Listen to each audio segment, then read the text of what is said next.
Hello,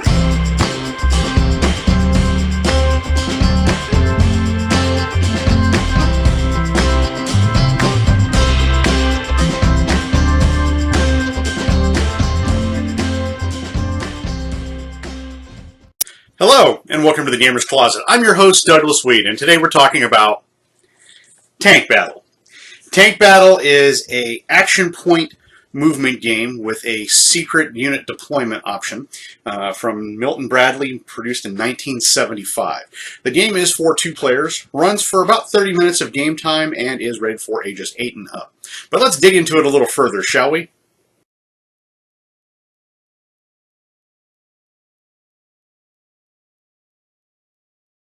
Tobruk, Tripoli, El Alamein, the desert battlefields of World War II. MB presents Tank Battle, a military strategy game of 6 tanks against 6. Set up mines and keep them secret. Cut off fuel supplies and slow down the enemy. Fire shots where you predict enemy tanks will go. Confront an enemy tank and destroy it with a higher number. Destroy all 6 and you've won the battle. Tank Battle, a game of military strategy from MB Games. Tank Battle was released in 1975 by Milton Bradley. Tank Battle is a strategy game where players attempt to outguess and outmaneuver their opponent players. As the title suggests, this is a game of tank warfare. However, fuel and ammo dumps play an important part, as well as anti-tank guns and mines. To add interest and realism to the game, the tanks are molded after tanks used exclusively in World War II by the American and German armies. The Panther V was the backbone of the German Panzer Division. The Sherman tank model MA-83 was used by American forces in the European theater as well as the Pacific campaigns. The German edition only included the Panther Mark V and didn't include any Shermans. The game has been released in multiple countries, including the United States, Canada, and Australia, as well as France, the Netherlands, and Germany. The game does come with multiple pieces. It comes with 12 tanks, 6 green and 6 brown, 12 flags, 6 green and 6 brown, 10 anti-tank guns, 5 green and 5 brown, 2 ammo dumps, 1 green and 1 brown, 2 fuel dumps, 1 green and 1 brown, 2 headquarters, 1 green and 1 brown, 1 set of rules, 1 game board, 42 pegs, 21 in white and 21 in red, 12 cardboard numbers 1 through 6 in green and brown, 2 cardboard plotting grids, 2 cardboard tanks for the plotting grid supports, and 1 spinner.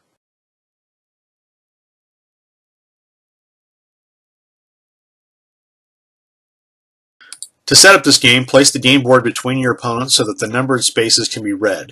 The river, which is the red line, divides the board into 2 sides of 50 squares each. Players choose what color of pieces they will play. They will take all the pieces of that color. Each other player takes the pieces of their other color. Each player takes 5 white and 6 red pegs. Each player places their headquarters, ammo dump, and fuel dump on their own side of the board, 1 to a square, on 3 different horizontal rows, but none may be placed on the back row. Each must also be placed on a different vertical column. Once played, they cannot be moved during the game. Each player places their 6 tanks with numbered 1 through 6, representing rank and power, on any of the 6 squares on the back row, which is the nearest row to them. Tanks are only pieces that can be moved during the game. Each player places their 5 anti-tank guns on any square on their side of the board, but not on the same space occupied by installations, such as headquarters, ammo dumps, or fuel dumps, or other tanks. Anti-tank guns cannot be moved during the game. They are usually placed on squares to defend installations. The flags in the spinner are put aside and will be explained in a moment. Each player stands a plotting grid in front of them off the board. Please note that the grids are different. The player facing the board with the 100 square in the upper left-hand corner should have the plotting grid with the 100 in the same position. The 5 white pegs are special shots and are placed in the 5 special slot holes at the bottom of each grid. Their use will be explained in a moment. Landmines blow up enemy tanks when they end their move on a mine square. Each player will have 2 mines. There are no game pieces to represent landmines, as their location must remain secret. Each player writes their mine locations on a piece of paper. They must lie on their side of the board and not be squares containing anti-tank guns, headquarters, ammo dumps, or fuel dumps. The paper is placed inside the headquarters tent so it can be read without removing, and it is hidden from the opponent. Later, they may prove their locations by showing the square numbers. Landmine squares cannot be changed during the game.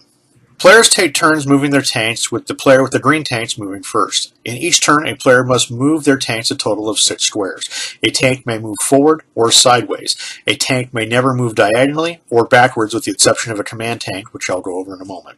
A tank may not move back and forth nor retreat to its starting square in any turn. One tank cannot move more than 3 squares in any turn with the exception of a special movement rule, which I'll go over in a moment. At least one tank must move at least 1 square forward in each turn. A tank cannot move across a square occupied by any other playing piece nor land on their own or an opponent's tank or gun. A tank may move onto a space occupied by an opponent's ammo dump, field dump, or headquarters, which I will go over the tank versus installation rule in a moment. A tank reaching the last row of the opponent's side becomes a command tank and places a flag on top. A command tank has the privilege of moving forwards or backwards. When a tank reaches the last row to receive a flag, it cannot move from that row in the same turn. The first turn and movement of tanks for each player is safe and is without shots being taken by their opponent. Before the first player takes their second turn in moving their tanks, the opponent takes 6 shots at their tanks by plotting their shots with the 6 red pegs on their grid, guessing where their opponent will move their tanks. In other words, a player marks the squares where they think their opponents will stop their tanks. Shots can only be placed on unoccupied open squares. The exception to this rule I will cover in a moment with the game variation.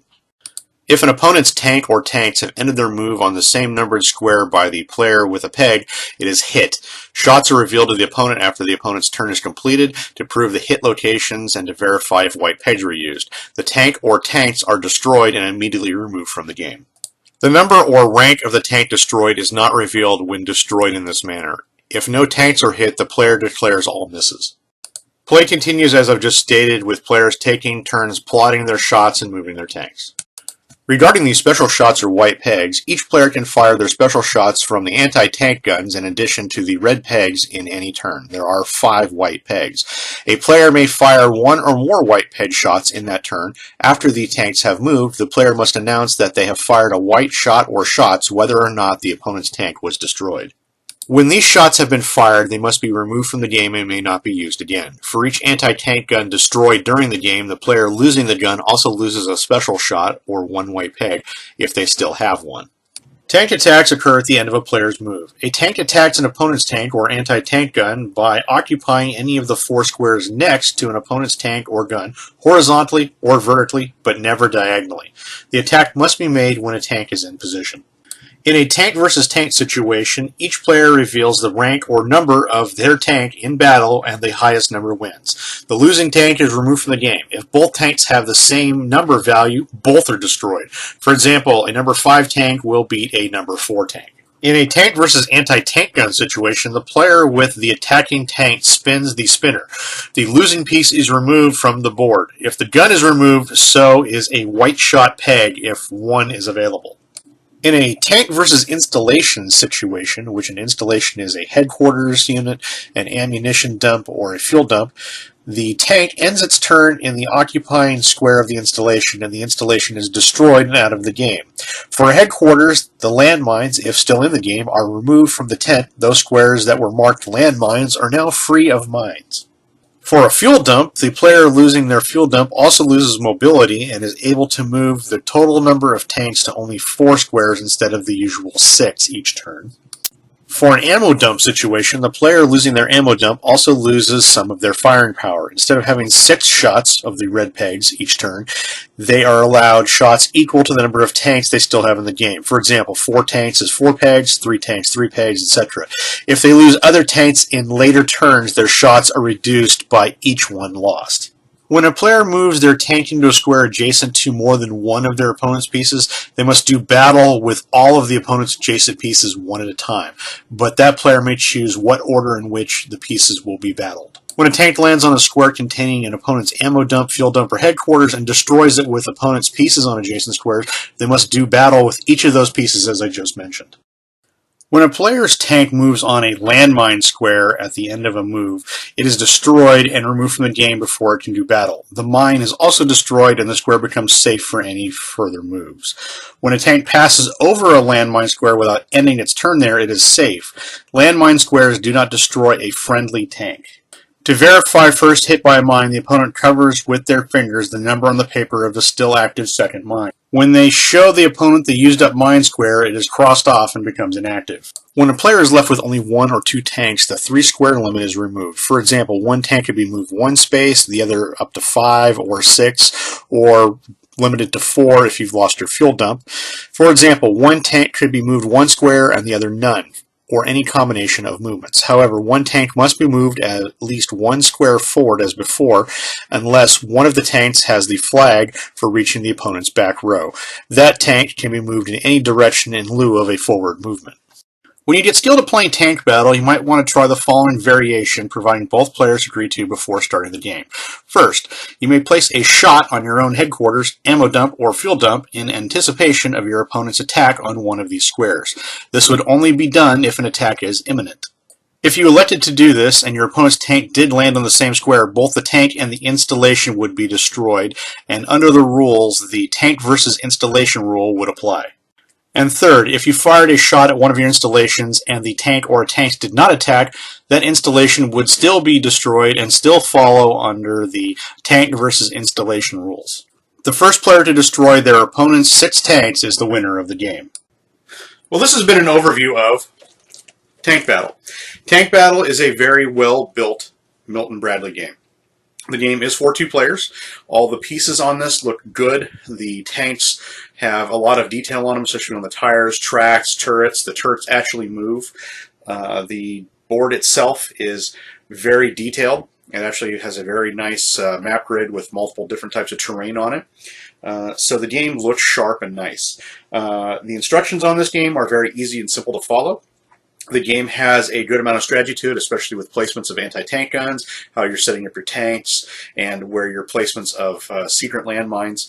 So the game does have some strategic elements to it, so I would classify this as an introductory to mid-level strategy game. The game itself goes online anywhere from about $15 to $50 depending on where you find it. The game itself is pretty easy to get a hold of. There are multiple copies floating around, and the different country editions, whether it's Dutch or German or English, they all play exactly the same. So there's no difference on country-wise. There was a very limited run for Milton Bradley on this, but the game itself is still pretty easy to find. You may or may not have to pay a little more for it, just depends on where you find it. The game is very kid-friendly. I played this one a lot myself when I was a kid, and I enjoyed it thoroughly. I spent many hours playing this game. Like I said, the game is very easy to pick up, very easy to learn, very easy to play. If you're having a friend over or you want to play a family member, this is a really good option for you. It's not a game night game. Like I said, it's a 2-player game, but if you have a really small game night of 1 person, yeah, this is a really good option for you. So if you haven't played Tank Battle before, I would really recommend playing this game. Well, that's it from us here at the Gamer's Closet. We'd like to thank you for checking out our video on Tank Battle from Milton Bradley. If there's a game in the future you'd like us to review or go over, please put it in the comments below. Please hit subscribe so that way you can be the first to check out our future content. And as always, please have a great gaming day.